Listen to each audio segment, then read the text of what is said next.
下一位係施安娜女士。多謝主席。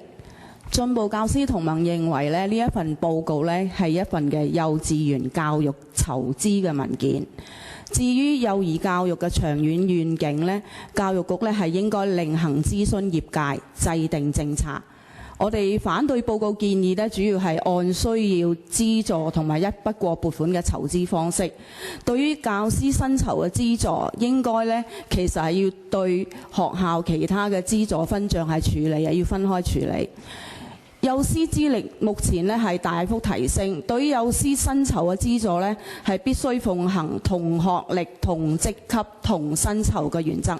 起碼係要增設學位同埋高級學位教席，呢樣先至能夠吸引人才，先至係對幼師專業嘅尊重。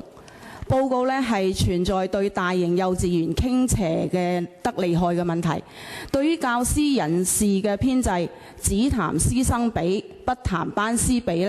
對於數目佔大部分嘅中小型幼稚園係十分不利，係必須糾正嘅。雖然報告入邊係將嗰個師生比係變成1比2，係有一啲嘅改善，但係如果唔改善班師比其實教師備課、設計活動同家長嘅聯絡等等嘅工作仍然要喺佢哋嘅課餘嘅時間。呢個其實係對於教師係不利，佢哋係冇咗好多公餘嘅時間，但係更加對於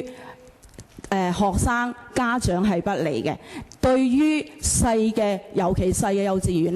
都係不利嘅，係必須係糾正嘅。另外，報告建議嘅主任編制計算都係對於大型幼稚園不當嘅傾斜。行政工作唔係全部都係按學生人數成正比嘅，所以我哋係建議係應該按大校傾斜嗰個嘅計算應該要修正嘅，而且應該考慮係多增設職級，包括係非行政嘅高級教席。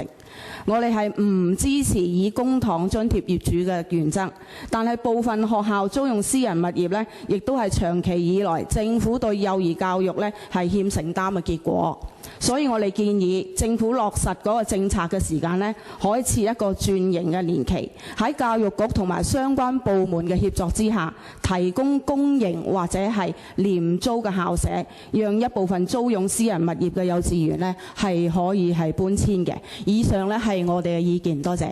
好，唔該你。